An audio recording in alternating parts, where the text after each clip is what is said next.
The text message arrived at 9:17 p.m. 3 words. I'm still okay. Anyone else would have glanced at it and moved on, but I nearly dropped my coffee. Because 30 years earlier, sitting at a cheap diner outside Fort Bragg, I had taught my little sister exactly what those words meant. If she was safe, she would write, I'm doing okay. If she was being watched, controlled, or forced to pretend everything was fine, she would write, I'm still okay. One word. That was the difference. One word meant trouble. One word meant she needed help. One word meant I had 15 minutes to decide whether I was overreacting or whether my sister was in danger. 15 minutes later, I was already driving toward her house. And for the first time in 20 years, I was using skills I thought I'd left behind when I retired from the military. My brother-in-law had always thought I was just his quiet, gentle sister-in-law. He was about to learn how wrong he was. I retired from the army at 56. 20 years in uniform had taught me many things, but perhaps the most important lesson was knowing when not to talk about myself. A surprising number of people spend their lives trying to impress strangers. I never saw the point. After retirement, I moved into a small house outside Richmond, Virginia. It wasn't fancy. The front porch needed repainting. The flower beds constantly fought against the weeds. The mailbox leaned slightly to the left no matter how many times I fixed it. I loved every inch of it. Most mornings I woke before sunrise, made coffee, and sat on the porch listening to birds wake up. Nobody there knew much about my past. To them, I was simply Sarah Mitchell, a quiet woman who liked gardening, a widow who volunteered at the animal shelter, a woman who baked peach cobbler for church fundraisers. I preferred it that way. The army had already taken enough years of my life. I didn't need to carry it into every conversation. My younger sister Emily lived about 40 minutes away. She was 4 years younger than me, and had always been the softer one between us. When we were children, I climbed trees. Emily picked flowers. I got into fights. Emily apologized for them. I joined the military. Emily became a school librarian. Yet somehow we had always remained close, especially after our parents passed away. For years, every Sunday became our tradition. Lunch together. Coffee afterward. A few hours talking about nothing important. Those afternoons meant more to me than I ever admitted. Emily married Kevin Brooks 8 years earlier. At first I liked him. Most people did. Kevin was charming when he wanted to be. He shook hands firmly, remembered birthdays, told funny stories at barbecues, helped neighbors move furniture. The kind of man people described as a good guy. But charm can hide many things. The first time I noticed something strange was about 3 years into their marriage. Emily stopped making decisions. Not openly. Not dramatically. Just little things. I'd ask where she wanted to eat. She'd look at Kevin first. I'd ask if she wanted to visit me for a weekend. She'd check with Kevin. I'd ask what movie she wanted to see. Kevin answered for her. At first I convinced myself I was imagining it. Then the pattern continued. Year after year. Little pieces of my sister seemed to disappear. One Sunday afternoon, while Emily was in the kitchen, Kevin sat across from me on their patio. He took a sip of beer and laughed. You know, Sarah, I don't think you've ever had a real job. I smiled. Really? Sure. He gestured toward the flower beds. You've always seemed pretty relaxed. I nearly laughed. I'd spent years sleeping in tents, surviving desert heat, managing soldiers, and making life or death decisions. But I simply said, that's one way to look at it. Kevin chuckled. I mean, Emily's the strong one. She's always been the responsible one. I watched him carefully. Not because his words offended me. Because of the way he said them. There was something beneath the joke. Something dismissive. Something that suggested he enjoyed underestimating people. Especially women. After that, similar comments became common. Sarah's too nice for the real world. Sarah doesn't understand business. Sarah worries too much. Sarah spends all day with flowers and dogs. Emily usually looked uncomfortable when he spoke that way, but she never challenged him. That bothered me more than Kevin's comments ever could. The sister I grew up with wasn't afraid of speaking her mind. The woman sitting beside him seemed afraid of something. I just couldn't figure out what. Over the next 2 years, the changes became harder to ignore. Emily stopped answering calls immediately. She rarely went anywhere alone. Her social circle shrank. Friends stopped visiting. Family gatherings became less frequent. When I asked if everything was okay, she always smiled. Always. The exact same smile. The smile people wear when they don't want to discuss the truth. One afternoon, while helping her clean the garage, I noticed bruising near her wrist. My stomach tightened. What happened? She immediately pulled down her sleeve. Nothing. Emily. I bumped into a shelf. The answer came too quickly. Too rehearsed. I didn't push further. Not then. Pressure often makes frightened people retreat. Years of leadership had taught me that. Instead, I stayed patient, observed, waited. Months passed. Then one evening nearly 30 years after we first created it, our old emergency code returned.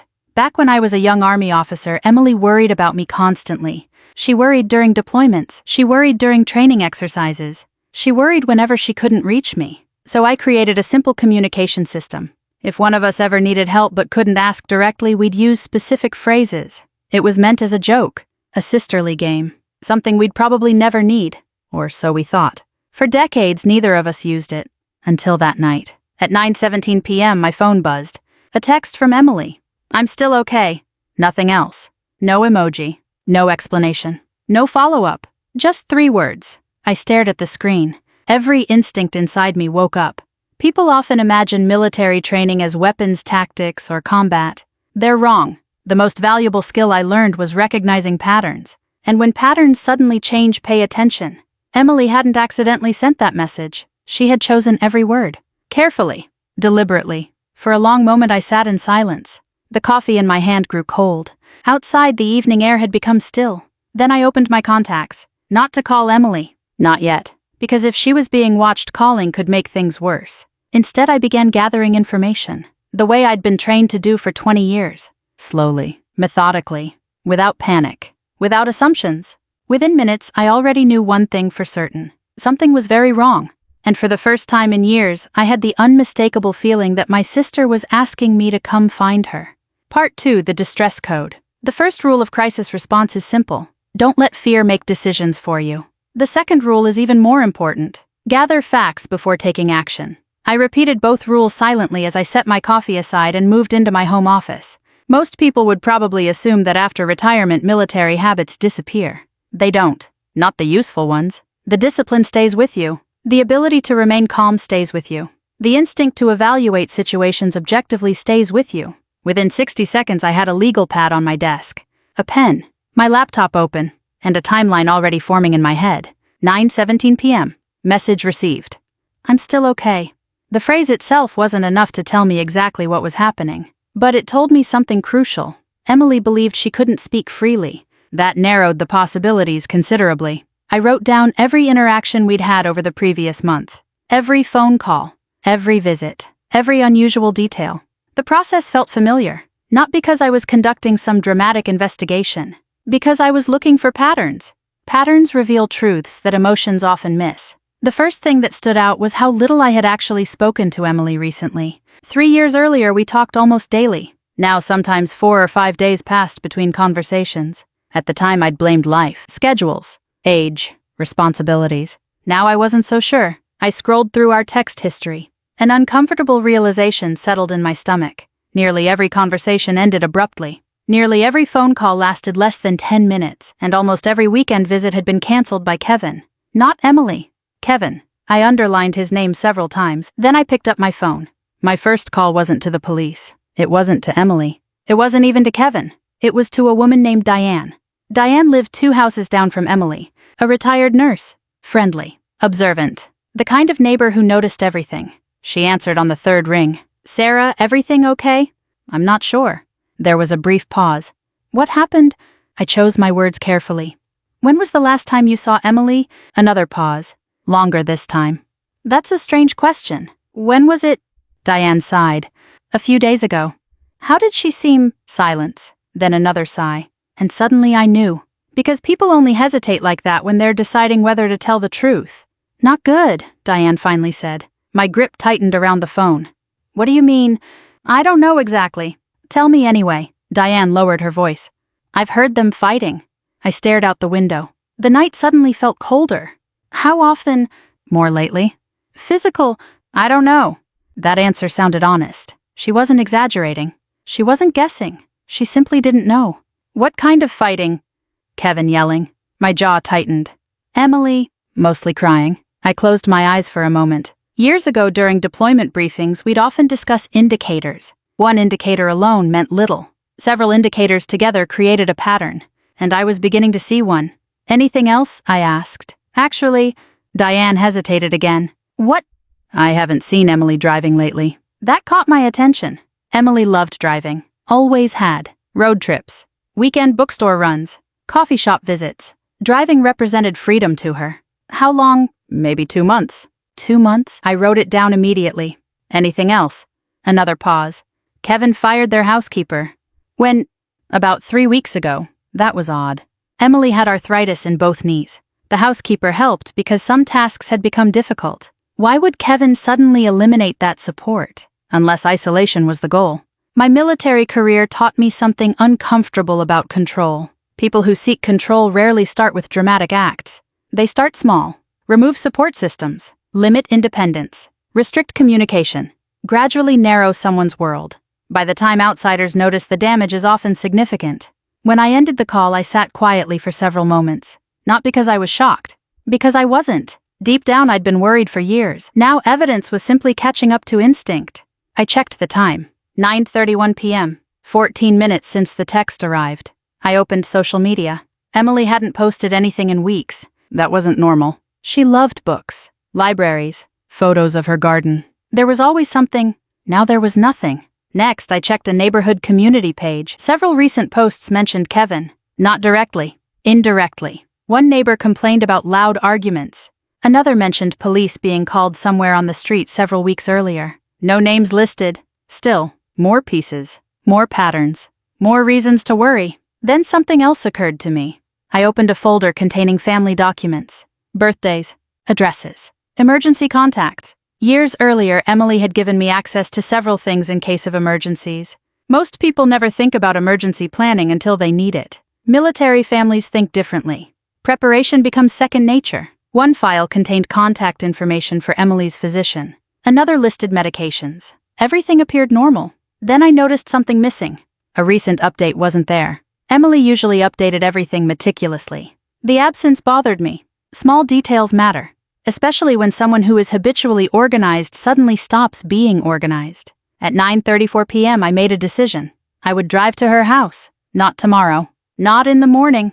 Now. Before leaving, I sent one carefully worded text. Not to Emily. To Kevin. Just enough to establish a baseline. Just enough to see how he responded. Thinking about stopping by tomorrow. Hope you both are doing well. The reply came less than a minute later. Too fast. Almost as if he'd been staring at his phone.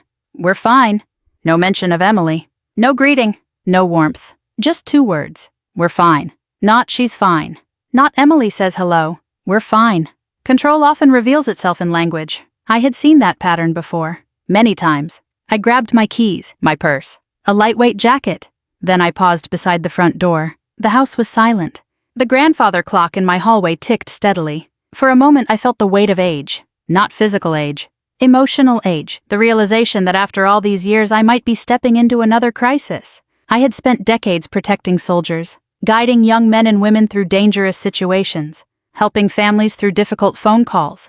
I thought that chapter of my life had ended. Apparently not. As I locked the door behind me, the night air felt cool against my face. The drive normally took 40 minutes. I covered it in 32. Not because I sped recklessly. Because my mind had already shifted into operational mode. Observe, assess, respond. The familiar rhythm returned effortlessly. By the time I reached Emily's neighborhood, most houses were dark. Porch lights glowed softly. Sprinklers clicked somewhere in the distance. Everything appeared peaceful. Too peaceful. I parked half a block away. Old habits. I wanted to observe before announcing my presence. Walking slowly along the sidewalk, I studied the house. Lights were on downstairs. One upstairs. The garage was closed. No obvious signs of disturbance. No police. No ambulance. No visible emergency. To anyone else it looked perfectly normal. Then I reached the side yard. And froze. Through a narrow gap between curtains I could see part of the living room. Emily was sitting on the couch. Her shoulders were trembling. She was crying. And standing near the doorway was Kevin. Watching her. Not comforting her. Not speaking. Just watching. Then he walked to the front door. Checked the lock. And locked it again. My heartbeat slowed. Not faster. Slower. The way it always did when a situation became clear. Because uncertainty had just become certainty. Emily hadn't imagined the danger. And neither had I. Something was very wrong inside that house. And for the first time that night I stopped wondering whether my sister needed help. Now I needed to figure out exactly how to get her out. Part 3. The man who didn't know who he was dealing with. For nearly a minute I remained in the shadows beside the hedge watching the living room window. Emily sat motionless on the couch. Kevin paced. Back and forth. Back and forth. Every movement carried the same restless energy I'd seen many times before. Not in family homes, in command briefings, in disciplinary hearings, in rooms where people knew they were losing control and were desperately trying to regain it. The difference was that soldiers eventually accepted accountability. People like Kevin usually didn't. I watched him stop beside Emily. He said something. I couldn't hear the words through the glass, but I saw her shoulders tighten. Then she nodded, a small defeated nod. Kevin walked away again. The sight made something twist inside my chest. Not anger. Not yet. Sadness. Because I remembered who Emily used to be. The woman sitting on that couch wasn't the sister who had once driven 6 hours through a snowstorm to help me move into my first apartment. She wasn't the woman who organized community literacy programs. She wasn't the woman who could make an entire room laugh with one perfectly timed joke. This Emily looked smaller, like someone who had spent years apologizing for simply existing. I had seen it happen before. Control changes people, not overnight, slowly. One concession at a time, one compromise at a time, one humiliation at a time, until they no longer recognize themselves. I stepped away from the window and walked toward the front porch. No more observation. It was time to make contact. The porch light illuminated the front steps as I climbed them. Then I rang the bell. Inside movement stopped immediately. 10 seconds passed, then 20. The door finally opened. Kevin stood there wearing jeans and a gray polo shirt. For a brief second, surprise flashed across his face. Then the familiar smile appeared, the one he used whenever he wanted to look charming. Sarah, I smiled politely. Evening. What are you doing here? I was in the area. That was obviously a lie. We both knew it. His smile tightened slightly. At 10 o'clock at night, I wanted to check on Emily. She's fine. There it was again. Not let me get her. Not come inside. Not ask her yourself. Just a statement. She's fine. I looked past him toward the living room. I'd still like to see her. Kevin shifted his weight. A tiny movement. Most people wouldn't notice. I did, because hesitation often reveals more than words. She's tired. I'm sure she can decide that herself. The smile disappeared entirely. Only for a second. But it disappeared. Then Emily appeared in the hallway. When she saw me, something flickered across her face. Relief. Not excitement. Not surprise. Relief. That told me everything. Sarah. Her voice sounded strained. I immediately noticed several things. Red eyes. Swollen eyelids. A faint bruise near her wrist. And something even more troubling. She wouldn't look directly at Kevin. Not for more than a second. People don't avoid eye contact with someone they trust. Not repeatedly. Not instinctively. I was worried about you, I said. Emily opened her mouth. Then glanced toward Kevin. Then looked back at me. I'm okay. The words sounded rehearsed. The same way her smile looked rehearsed. The same way everything about this interaction felt rehearsed. Kevin stepped slightly forward. Not enough to be obvious. Just enough to insert himself between us. You see, he said, everything's fine. I looked directly at him. I wasn't talking to you. The silence that followed lasted perhaps 2 seconds. It felt much longer. Kevin blinked. Emily looked stunned. Apparently nobody had spoken to him that way in a while. Interesting. I turned back toward my sister. Can I come in? Another glance toward Kevin. Another hesitation. Then she nodded. Sure. Kevin clearly wanted to refuse. But doing so would look suspicious. Even he understood that. Reluctantly, he stepped aside. The moment I entered the house, my instincts became louder. Not because of anything dramatic. Because of small things. Very small things. The kind most people overlook. A security camera mounted in the corner of the living room. Another pointed toward the kitchen. One near the hallway. Too many cameras for a normal home. Especially indoors. The furniture arrangement had changed. Emily's reading chair was gone. Her bookshelves had been reduced by half. Family photographs were missing from several walls. Instead, framed motivational quotes hung in their place. Control. Control. Control. Everywhere I looked, I saw evidence of it. We sat in the living room. Kevin chose the chair nearest Emily. Not beside her. Near her. Positioning himself like a guard. I spent the next 20 minutes making conversation. Nothing confrontational. Nothing dramatic. The weather. Church events. Neighborhood gossip. The entire time I watched. And listened. More importantly, I watched what Kevin did. Every question directed at Emily received the same response. She started answering. Kevin interrupted. She offered an opinion. Kevin corrected it.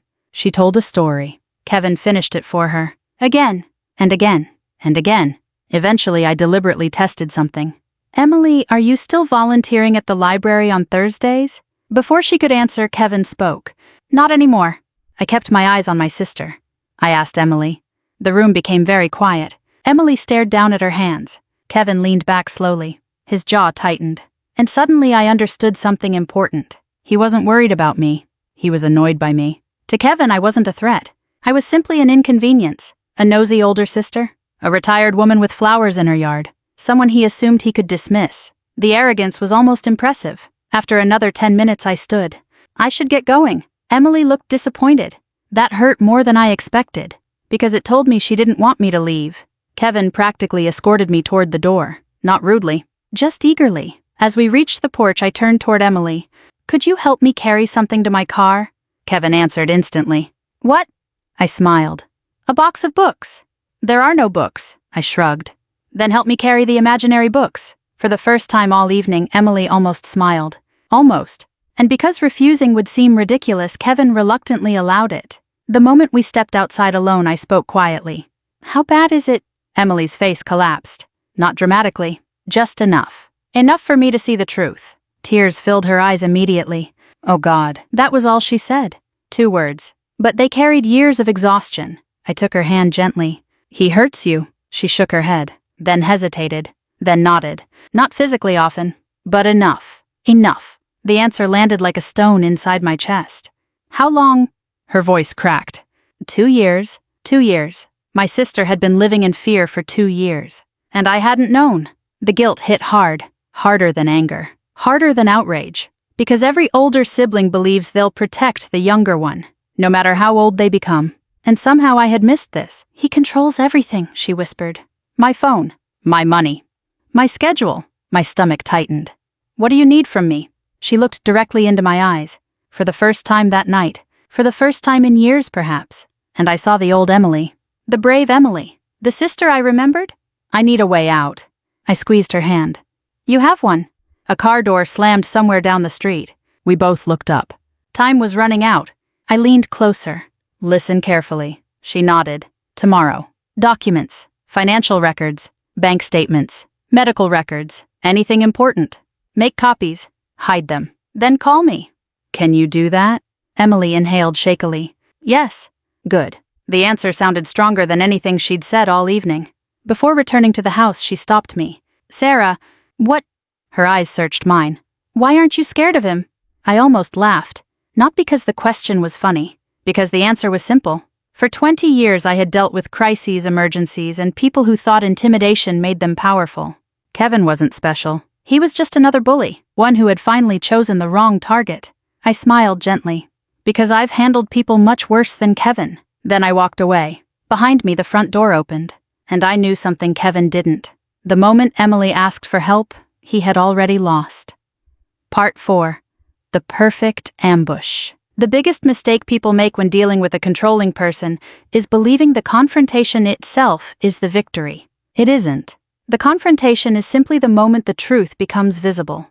The real victory happens beforehand, quietly, patiently, piece by piece. Over the next 3 weeks, I spoke to Emily almost every day. Not through normal phone calls. Not at first. Kevin monitored those. Instead, we used methods that would have seemed ridiculous to anyone else. Emails hidden inside book recommendations. Messages tucked into online library requests. Short notes passed through trusted friends. Nothing illegal. Nothing dramatic. Just enough communication to stay connected while keeping Kevin unaware.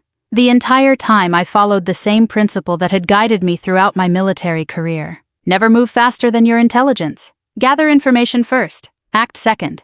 The evidence accumulated quickly. Far more quickly than I expected. By the end of the first week, I understood something disturbing. Kevin wasn't simply controlling.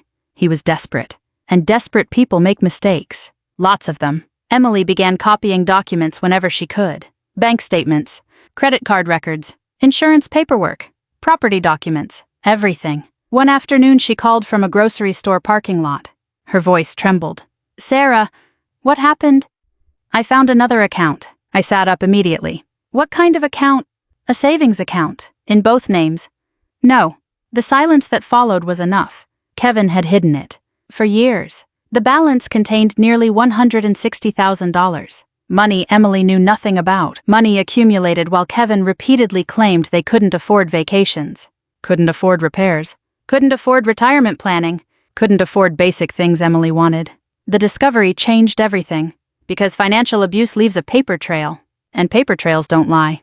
A few days later, another piece surfaced. Then another. Then another. By the second week, we had documentation showing Kevin had quietly transferred funds between accounts for years. Not illegally. Not quite. But deceptively. Very deceptively. Every new document strengthened Emily. I could hear it in her voice. The woman who had once whispered now spoke more confidently. The woman who constantly apologized now asked questions. Important questions, strategic questions, questions about lawyers, questions about housing, questions about rebuilding her life. The old Emily was slowly returning.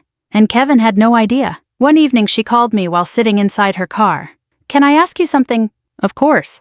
"Were you ever afraid in the army?" I smiled. "What kind of question is that?" "A serious one."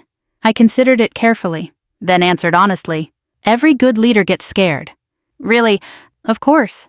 "What makes them different?" I looked out my kitchen window. The sun was setting beyond the trees. Orange light painted the yard. "They move forward anyway." For several seconds she said nothing. Then I heard her exhale. A long breath. The kind people release when they're finally beginning to believe in themselves again. "Okay." "Okay, what?" "I'm ready." That was the moment I knew. Not that we'd won, but that Emily was no longer trapped mentally. The emotional prison was cracking, and once that happens, the rest becomes possible. The following Monday I drove her to meet an attorney. A woman named Rebecca Turner, mid-60s, sharp, experienced, absolutely fearless. After reviewing the documents, Rebecca removed her glasses and leaned back. "How much does your husband know?" Emily shook her head. "Nothing." Rebecca smiled.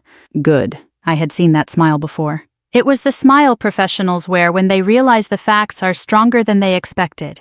For nearly 2 hours, Rebecca reviewed evidence. Financial records, medical reports, photographs, emails, witness statements, everything. When the meeting ended, she looked directly at Emily.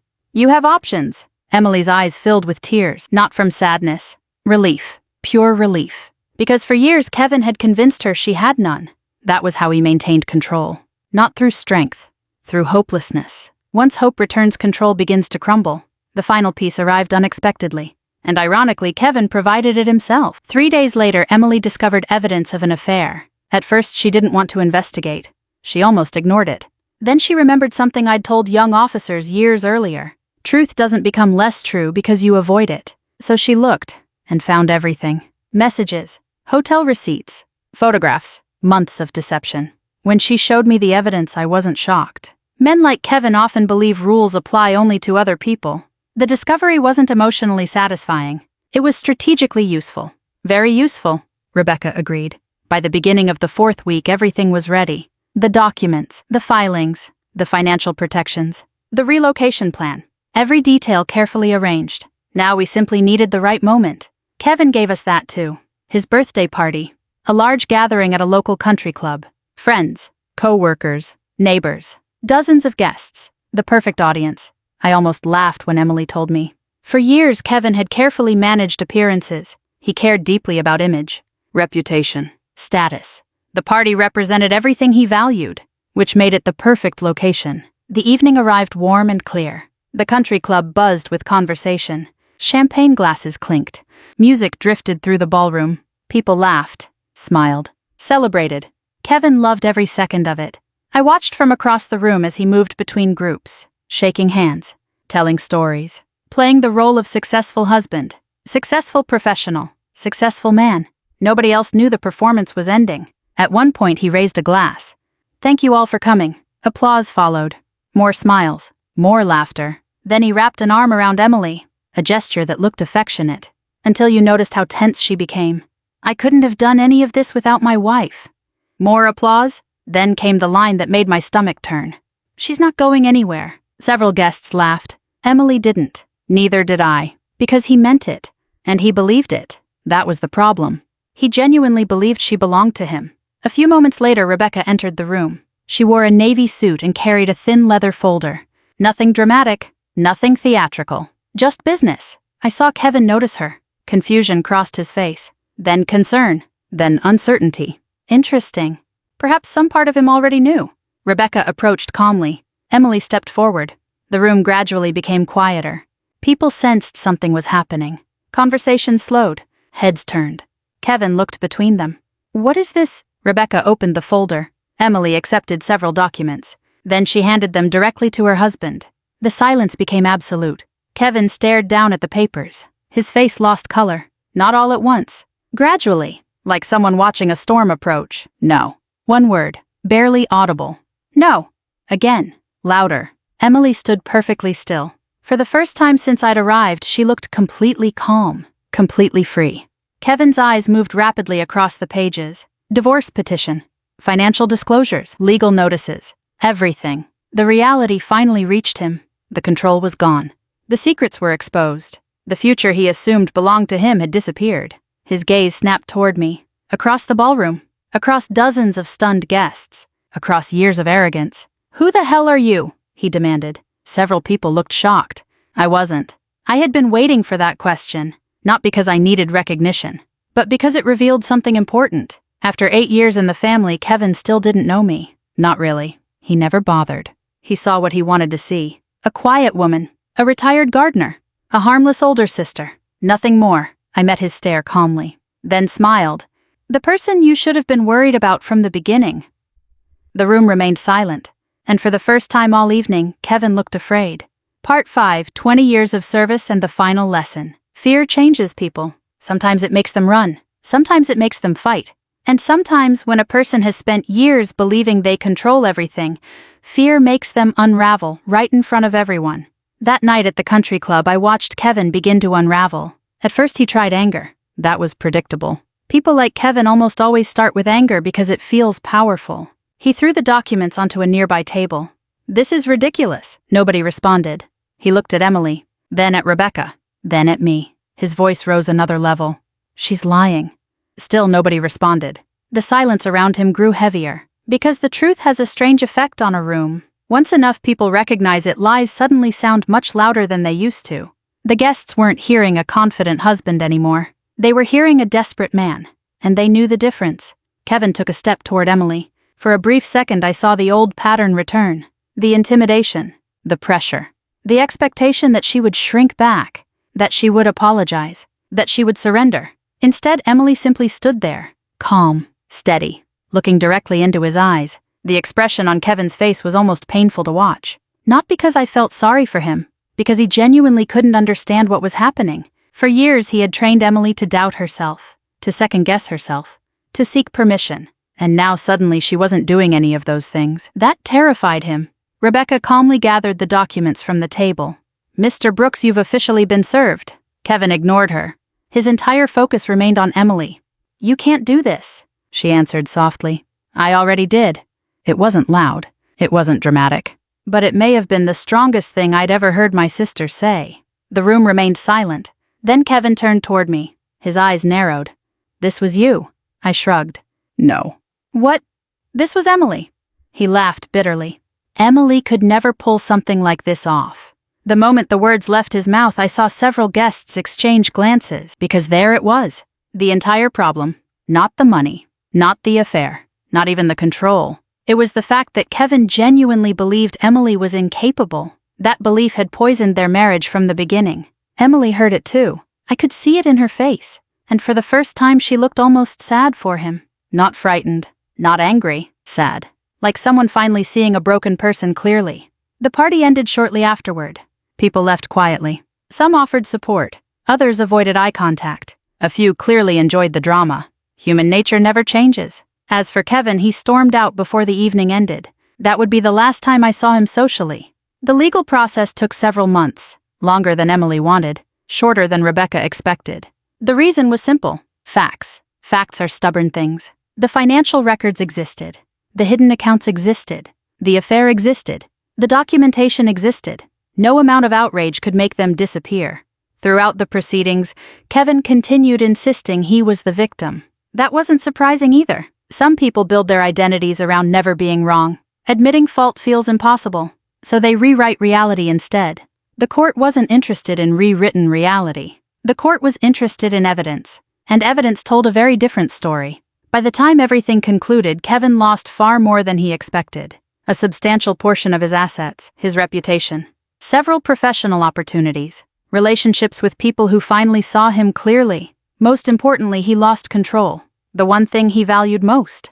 Emily, meanwhile, gained something far more valuable: freedom. The first time I visited her new apartment, she cried before we even unpacked the first box. Not because she was overwhelmed, because she could finally lock a door and know nobody would demand explanations. She could buy groceries without asking permission. She could call friends without being monitored.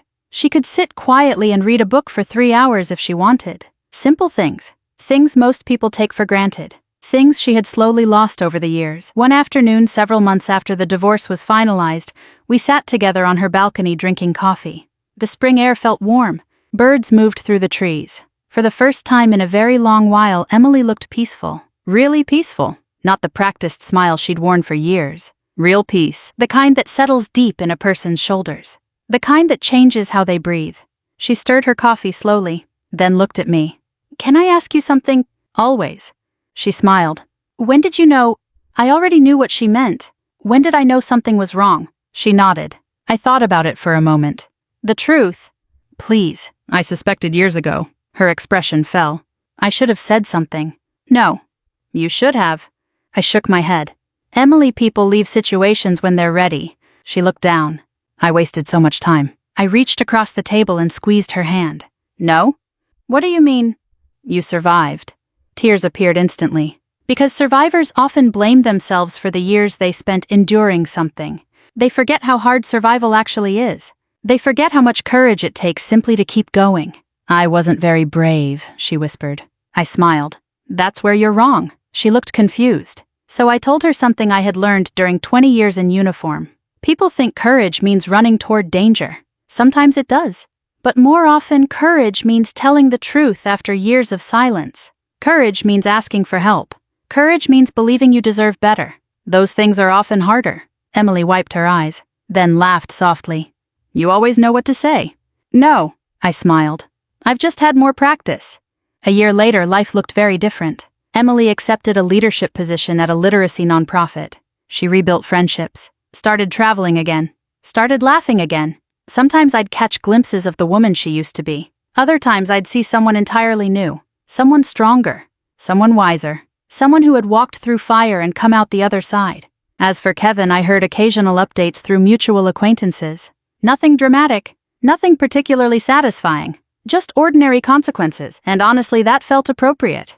Real life rarely delivers cinematic revenge. It delivers accountability. Slow, steady, unavoidable. One Sunday afternoon, almost exactly a year after that text message arrived, Emily and I sat on my porch watching the sunset. The same porch where I had received her distress code. The same porch where everything had changed. For a long time, neither of us spoke. Then she asked the question I had secretly expected. What if I never sent the message? I looked toward the horizon. Orange light spread across the sky. The answer came easily. Because it was true. I would have found you eventually. She laughed through tears, then leaned her head against my shoulder. For a while we simply sat there. Two sisters. Older now. Wiser now. Grateful now. And I realized something. People often assume the most important thing I learned during 20 years in the military was leadership. Or discipline. Or resilience. Those mattered. But the greatest lesson was simpler. Never ignore a quiet cry for help. Because sometimes 3 ordinary words can save someone's life. And sometimes the most important mission you'll ever undertake has nothing to do with serving your country. Sometimes it's bringing your family home. If this story touched your heart, I'd love to hear your thoughts. Have you ever known someone who hid their pain behind a smile? Or have you ever found the courage to ask for help when you needed it most? Leave a comment below and tell me where you're watching from. We share stories like this every day. Stories about strength, dignity, family, and second chances. And if you'd like to continue this journey with us, please subscribe so you don't miss the next story. Until next time, take care of yourself and the people you love.